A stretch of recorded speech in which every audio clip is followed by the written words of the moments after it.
Good morning to all of you, myself Mitul Trivedi. Now we will discuss about modern history. अब हम देखेंगे modern history के बारे में। तो इस वीडियो में हम डिस्कशन करने वाले हैं अबाउट बैकग्राउंड ऑफ यूरोप। तो हमारी इंडिया में यूरोपियन कंपनीज आई। पहले कौन आया? पोर्टुगीज़ यानी पुर्तगाली। तो वो आए, तो उसके पहले कुछ बैकग्राउंड भी तो रहा होगा। इसका मतलब ये कि कोई भी अगर कहीं भी क्या करता है, बिजनेस करने की सोचता है, तो यानी उसके पास क्या है? उसके पास कैपिटल है, उसके पास पूंजी है। उसके वहाँ मतलब कहने का मतलब ये है कि कोई भी अगर बिजनेस करता है तो उसके पास यानी कि इतना जो है, इतना उसके पास मनी है कि वो अपने बिजनेस में लगा सकता है। तो कुछ ऐसा ही यूरोप में भी था उस समय। क्या था वो हम देखते हैं। अगर हम यूरोप का बैकग्राउंड देखें तो यहाँ पे क्या है, बिफोर 1700 जब रोमन एम्पायर चल रहा था तो क्या हुआ, here spices came from India. क्या होता था यूरोप में? भारत से मसाले जाते थे। कहाँ पे? यूरोप में। तो मसालों से क्या, मसाले कहाँ जाते थे? यूरोप में, भारत में। तब बिफोर 1700 मतलब 700, लगभग जब 1700 चल रहा था तो उस समय क्या हो रहा था? Spices came from India. 700 to 1300 यहाँ पे क्या था? डार्क एज थी। यहाँ पे भी क्या हो रहा है? Spices came from India. Spices came from India. तो जो मसाले हैं वो कहाँ से आ रहे हैं? इंडिया से ही आ रहे हैं। हाँ, लेकिन अगर हम देखें 1700, बिफोर 1700 अगर हम देखें तो जब रोमन अम्पायर चल रहा है तो यहाँ पे क्या हो रहा है? जो मसाले हैं वो 17 जो आ रहे हैं, जो मसाले हैं इंडिया में, क्योंकि इंडिया में बहुत ही ज़्यादा वैरायटी में मसाले पाए जाते थे। कौन से मसाले? तो जो जैसे सब्जी वाले मसाले होते हैं, हींग, जीरा, ये सब जो कुछ भी है, तो ये सब कहाँ पाया जाता था? बहुत ज़्यादा। स्पाइसेस के लिए इंडिया बहुत फेमस रहा है, स्पाइसेस के लिए, कॉटन के लिए, हाँ, बहुत सारी चीज़ों के लिए फेमस रहा है इंडिया। तो अगर हम देखें 1700 से 1300 के बीच में, और यहाँ का टेक्सटाइल यानी कि कॉटन बहुत ही अच्छा हुआ करता था। 1700 से 1300 तक की अगर हम बात करें यूरोप की, तो ये यहाँ की डार्क एज कही जाती है। डार्क एज मतलब यहाँ पे ये था कि रिलीजियस ऑर्थोडॉक्सी फैल रही थी। एक होता है जो हमारा धर्म है, रिलीजन जो है, हाँ, तो वो हमको क्या सिखाता है? तो वो हमारे कल्याण की बात करता है। कल्याण मतलब कि वो हमारे बेनिफिट की बात कर रहा है। बेनिफिट मतलब एक स्पिरिचुअलिटी की तरफ हो गया, और यहाँ तक कि रिलीजन, धर्म हमको ये भी सिखाता है कि हम रहे कैसे। हाँ, तो नॉर्मली अगर हम देखें तो हम रहे कैसे, और स्पिरिचुअलिटी हमारे मतलब कहने का मतलब ये है कि हमारी पर्सनल लाइफ में क्या होता है। अगर देखें हम तो 2 स्टेजेस होती हैं, एक बॉडीली, एक मेंटली, मानसिक तौर पे और शारीरिक स्तर पे। तो हम अपने बॉडी से पूरे सुबह से लेकर के शाम तक कैसे अच्छे काम कर सकते हैं, क्या हमारी क्या होना चाहिए, क्या हमारा रूटीन होना चाहिए, तो वो सब कुछ कौन बताता है? रिलीजन बताता है हमको। धर्म क्या करता है, और अच्छे से हम जी सकते हैं। हाँ, रिलीजन की मान करके कोई भी व्यक्ति क्या कर सकता है, कोई भी पर्सन किसी भी रिलीजन को फॉलो करके अच्छे से क्या कर सकता है, अपने रूटीन में शामिल करके रिलीजन की बातों को क्या कर सकता है, अपने जीवन में अगर देखें शारीरिक रूप से बेनिफिट ले सकता है। अब मानसिक रूप से अगर हम देखें तो क्या होगा? हाँ, अगर वो अच्छे काम करेगा, जो रिलीजियस थिंग्स हैं, तो अगर वो उनको अच्छे काम करेगा, हाँ, जो भी रिलीजियस मैटर्स हैं, जैसे कि अगर हम बात करें तो सिख धर्म जो है, सिख धर्म है तो उसमें एक शब्द आता है, जहाँ आगे हम पढ़ेंगे मॉडर्न हिस्ट्री में, नामवाड़ी। तो अगर हम देखें तो जो सिख धर्मी हैं, तो सिख धर्मी क्या करते हैं? लंगर चलाते हैं बहुत लोगों के लिए। हाँ, भगवान का जो राम जी का नाम है वो बहुत ज़्यादा से ज़्यादा जपने का प्रयास करते हैं। कौन? सिख धर्मी। और हिंदुओं में तो जपा ही जाता है। तो कहने का मतलब ये है यहाँ पे कि अपने वो पूरे धर्म को, अपने पूरे धर्म को कहीं ना कहीं वो क्या कर रहे हैं यहाँ, कहीं ना कहीं अगर वो अपने पूरे धर्म के जरिए लोगों को क्या कर रहे हैं, खुद तो उससे वो एनलाइटमेंट हो ही रहे हैं, मतलब खुद के अंदर तो बदलाव हो ही रहा है उसका जो बेनिफिट है वो बहुत लोगों तक की फैला रहे हैं। हाँ, बहुत लोगों तक की फैला रहे हैं। क्यों? क्योंकि उनकी स्पिरिचुअलिटी का विकास हो चुका है। हाँ, मतलब वो आध्यात्मिक रूप से क्या हो रहा है, उनका विकास हो रहा है। तो मानसिक स्तर पे, शारीरिक स्तर पे, और अगर हम देखें तो हमारा आध्यात्मिक विकास, हम खुद भी अच्छे से जी पा रहे हैं मानसिक और शारीरिक स्तर पे, और दूसरों को भी प्रभावित कर रहे हैं, दूसरों का भी जीवन बदल रहे हैं। ये होती है स्पिरिचुअलिटी, ये होता है अध्यात्म, ये हमको रिलीजन सिखाता है। हाँ, ये हमको रिलीजन सिखाता है। कोई भी अगर हम रिलीजन की बात करें तो क्या है, वो सभी एक तरीके से वेज हैं, क्या है, पाथ हैं, अलग अलग रास्ते हैं, लेकिन उनका जो गोल है वो एक ही है। हाँ, तो उनका क्या है, जो पर्पस है वो एक ही है। हाँ, तो अलग अलग रास्ते हैं। आप किसी भी धर्म को अगर अच्छे से फॉलो करें, हाँ, तो क्या होगा, तो आपको बेनिफिट जरूर मिलेगा। तो ये हमको क्या करता है, कौन सिखाता है, रिलीजन, धर्म सिखाता है। लेकिन लेकिन वही धर्म, वही सेम धर्म जब क्या होता है कि जब अपने बेनिफिट के लिए उन धर्म में जो हमारे धार्मिक ग्रंथ हैं, शास्त्र हैं, या जो भी, हाँ, अगर हम बात करें, कई बार क्या होता है, कई कई शास्त्रों में, हाँ, या जो भी हमारे ग्रंथ हैं, तो उनमें क्या होता है, कई बार मिलावट कर दी जाती है। जैसे मुगल्स के समय में हिंदू धर्मों में जो ग्रंथ थे, शास्त्र थे, उनमें बहुत मिलावट की गई। तो इससे क्या होता है, अब जो आगे आने वाली जनरेशन्स हैं वो खराब होंगी। क्यों? क्योंकि अपने बेनिफिट के अनुसार, जैसे हमको सुबह जल्दी उठना चाहिए, अब अपने बेनिफिट के अनुसार किसी ने यहाँ पे किसी धार्मिक शास्त्र में मान लिया, ऐड कर दिया कि सुबह जल्दी उठने से बहुत कुछ बेनिफिट नहीं होता है। तो क्या हुआ, लोग अपनी श्रद्धा जो है, हाँ, वो उसके प्रति तो रखते हैं, हाँ, उस ग्रंथ के प्रति। तो फिर क्या होगा यहाँ पे, तो उसको लोग मानेंगे और फॉलो करेंगे, तो फिर क्या होगा, उनको बेनिफिट नहीं मिल पाएगा। अब यहाँ पे लोग उसी को, मतलब गलत चीज़ों को मानते चले जाएंगे। क्यों माना गलत चीज़ों को? क्योंकि जो उनके शास्त्र थे उनमें लोगों ने अपनी अपनी सुविधा के अनुसार क्या किया, चीज़ों को ऐड कर दिया। तो यहाँ पे जो मूल, जो मेन, जो वहाँ पे हुआ करता था पहले, वो अब नहीं रह गया। हाँ, शास्त्र ग्रंथ, हाँ, तो क्या हुआ, जब धर्म में मिलावट कर दी गई, तो यहाँ पे क्या हुआ, ऑर्थोडॉक्सी आई। ऑर्थोडॉक्सी मतलब कट्टरता, हाँ, कि हम ही सब कुछ हैं, सामने वाला कुछ नहीं है। तो ये क्या हो गया, कट्टरपना।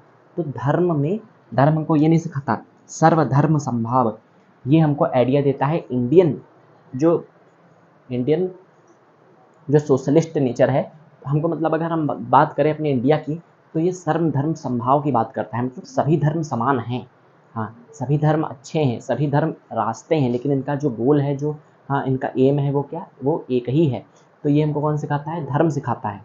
हाँ, धर्म हमारे विकास के लिए होता है, लेकिन जब इसमें बाहरी चीज़ें ऐड कर दी जाती हैं अपनी सुविधा के लिए, तो इसमें क्या हो जाता है, ऑर्थोडॉक्सी आ जाती है, धर्म में अपने कट्टरता आ जाती है।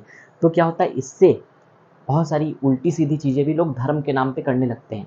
हाँ, लेकिन जो सही है, हाँ, वो उसे बहुत लोग, फिर होता यह है कि जब बहुत सारी चीज़ें उसमें ऐड कर दी जाती हैं, तो उसी को मान करके लोग फॉलो करते रहते हैं। तो जो मेन रिलीजन था वो नहीं रह जाता है, बल्कि जो नई नई चीज़ें हैं, इस होता यह है कि पूरे के पूरे रिलीजन को लोग क्या करते हैं, फिर टारगेट करते हैं कि इस धर्म में ये बुराई, ये बुराई। उसमें बुराई नहीं थी, उसमें क्या हुआ, बुराई ऐड कर दी गई, और इतनी ज़्यादा ऐड करी गई कि क्या हुआ, वो पूरा के पूरे धर्म के प्रति लोग क्या कर रहे हैं, टारगेट कर रहे हैं। तो यहाँ पे होता क्या है फिर, तो एक कट्टरता यहाँ पे क्या होती है, हाँ, जन्म लेती है। तो यहाँ पे ये चीज़ बुरी है।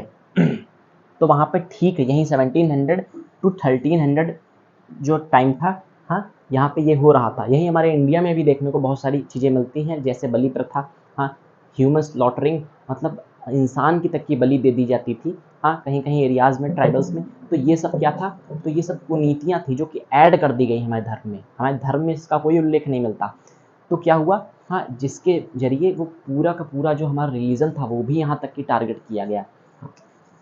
तो जब ऐसी ऑर्थोडॉक्सी फैलती है, तो क्या हुआ, अब ऑर्थोडॉक्सी जब फैल रही थी तो जब समस्या है तो उसका समाधान है। जो अगर हम बात करें, हाँ, साइंस के बारे में, हाँ, तो अगर हम बात करें तो कोई भी, जो भी साइंटिस्ट हुए, तो एक ही उन्होंने लाइन कही कि अगर हम जब भी ऐसे लिखते हैं तो भी हम देखते होंगे, एक लाइन होती है कि अगर समस्या है तो समाधान है। इसी के जरिए जो भी डिस्कवरीज हुई हैं, जो भी डेवलपमेंट हुआ है, वो इसी फॉर्मूले के जरिए हुआ है कि अगर प्रॉब्लम्स ही ना हो तो उनका सल्यूशन क्यों मिलेगा। तो क्या हुआ, रिलीजियस ऑर्थोडॉक्सी फैली। मतलब अब उन चीज़ों को, जो हमारे धर्म में मिलावटी रखी गई, उन चीज़ों को हम क्या करें, हटाए। तो क्या हुआ, रिफॉर्म हुआ रिलीजन में। जो पुरानी चीज़ें, जो चीज़ें फॉलो हो रही थी और जो चीज़ें सही थी, हाँ, जो कि अपने बेनिफिट के लिए नहीं रखी गई धर्म में, हाँ, जिससे सभी को बेनिफिट हो रहा था, उन चीज़ों को धर्म में रखा गया, रिफॉर्म हुआ। हाँ, क्या हुआ, लोग जागे, रेनेंस हुआ। हाँ, रेनेसेंस हुआ कहाँ 1300 से लेकर के 1498 के बीच में, कहाँ पे, यूरोप में। तो फिर क्या हुआ, लोग जस्टिस, इक्वलिटी, इन सारी चीज़ों की बात करने लगे। फिर रिफॉर्म हुआ कहाँ पे, रिलीजन में, धर्म में जो ऐसी चीज़ें थी वो हटाई गई, हाँ, जिससे क्या हुआ, सभी को इक्वलिटी मिली। तो फिर क्या हुआ यहाँ पे, जो फिर जब ये सब होगा तो फिर क्या होगा, जब धार्मिक जो चीज़ें हैं, हाँ, वहाँ पे जब कट्टरता खत्म हुई, जो भी, हाँ, बैड एक्टिविटीज़ थी, जब वो फॉलो नहीं होनी शुरू हुई, तो क्या हुआ यहाँ पे, तो अब जो धर्म फॉलो होगा, अब जो व्यक्ति रिलीजन फॉलो करेगा, तो वो कैसे फॉलो करेगा, तो जो भी रिलीजियस थिंग्स थी, तो अब जो उनको फॉलो करेगा तो उससे क्या होगा, उनको बेनिफिट होगा। जब बेनिफिट होगा तो वो मेंटली क्या होंगे, हाँ, मेंटलिटी, अगर मेंटली देखें, हाँ, तो वो क्या होंगे, हाँ, पहले की स्थिति से बहुत ही अच्छी स्थिति में होंगे। तो क्या होगा, मतलब जब हम सही धर्म को फॉलो कर रहे हैं तो फिर क्या होगा यहाँ पे, तो यहाँ पे उस समय हुआ ये कि जब वो सही धर्म को फॉलो कर रहे थे, रिफॉर्म करने के बाद, हाँ, कि जो जो उनमें बैड एक्टिविटीज़ थी, जो जो लोगों ने ऐड कर दी थी, जब उनके जरिए नहीं, जब उन्होंने अच्छे से उनको हटाया, उसमें अपने धर्म में रिफॉर्म किया, जब उन चीज़ों को जब फॉलो किया, तो क्या हुआ, यहाँ पर रेनेसेंस हुआ, लोग जागे, हाँ, तो फिर क्या हुआ, जस्टिस, इक्वलिटी, इन सब की मांग करने लगे। जस्टिस, इक्वलिटी, ये सारी चीज़ें जब आई, हाँ, तो क्या आया, जब जस्टिस, इक्वलिटी, इन सारी चीज़ों की, लिबर्टी, इन सारी चीज़ों की जब बात हुई, लोगों को समान अधिकार मिले, सब कुछ, जब हर जो हर पर्सन था उसके साथ न्याय हो रहा है, हर व्यक्ति को फ्रीडम है, तो फिर क्या हुआ, इक्वलिटी उसके साथ हो रही है, हाँ, उसको जो अपॉर्चुनिटीज़ है वो मिल पा रही है सोसाइटी में। तो फिर क्या हुआ, अब यहाँ पे जब ये सब हुआ तो क्या हुआ, टेक्नोलॉजी भी का भी डेवलपमेंट होगा। तो टेक्नोलॉजी में क्या क्या चीज़ें डेवलप हो रही थी, जैसे शिप, और भी कुछ टेक्नोलॉजीज डेवलप हो रही थी। शिप मतलब जो जहाज थे समुद्री, उनका विकास हो रहा था उस समय। तो क्या हुआ, जिसके जरिए क्या होगा, अब जब समुद्री जहाज़ों का विकास हो रहा है, शिपों का डेवलपमेंट हो रहा है, और उस समय जो फिलोसफर हैं वो भी उभर उभर के आ रहे हैं, कहाँ पे, यूरोप में। तो क्या हुआ, अब यहाँ पे टेक्नोलॉजी डेवलपमेंट हो रहा है। मोस्टली अगर हम देखें तो शिप का डेवलपमेंट हो रहा है। राइज ऑफ कैपिटल, पूंजी बढ़ रही है लोगों के पास। राइज ऑफ एग्रीकल्चरल एक्टिविटीज़, मतलब यहाँ पे कहने का ये है कि एग्रीकल्चरल एक्टिविटीज़ भी बढ़ रही हैं, हाँ, जिसका इम्पैक्ट क्या हुआ, लोगों के पास अब पैसा है, हाँ, 1300 से लेकर के 1498 तक की। तो क्या हुआ, जब पैसा है तो फिर वो चाहेंगे कि हम बिजनेस भी करें। तो फिर क्या हुआ, यूरोपियन कंपनीज आई, कहाँ पे, भारत को खोजने के लिए निकली। तो हुआ क्या, जब वो भारत को खोज रही थी, हाँ, अगर मोस्टली बात करें तो जब वो भारत को खोजने के लिए निकली तो उनको क्या हुआ, हाँ, कि यहाँ पे होगा, यहाँ पे होगा, यहाँ पे होगा। तब जब उन्होंने क्या किया, जो इंडिया है उसकी डिस्कवरी करनी चाहिए स्पाइसेस के लिए, क्योंकि इंडिया फेमस था। तो जब इंडिया की डिस्कवरी करना चाहिए तो मिल क्या गया, अमेरिका। अमेरिका मिल गया। वहाँ पे कुछ ट्राइबल्स रहा करते थे, अमेरिका में कुछ ट्राइबल्स रहा करते थे, उन्हीं ट्राइबल्स को मार करके यहाँ पे जो यूरोपियंस थे वो बस गए। तो इस समय अगर हम देखें, जो एंसेस्टर्स थे, पूर्वज थे, हाँ, तो वो अमेरिका में कौन थे, तो वो यूरोपियन ही थे। तो फिर क्या हुआ, हाँ, जो राइज ऑफ कैपिटल और एग्रीकल्चरल डेवलपमेंट सब कुछ जब हुआ, तो हुआ यहाँ पे इम्पैक्ट क्या, रिलीजन में जब रिफॉर्म हो गया यूरोप में 1300 से लेकर के 1498 तक की। तो यहाँ पे क्या हुआ, जब सारी चीज़ें जब अच्छी होना शुरू हुई, तो क्या हुआ, लोगों के पास पैसा आया। तो फिर क्या हुआ, अब उस पैसे को लगाना है, कहीं ना कहीं इन्वेस्ट करना है।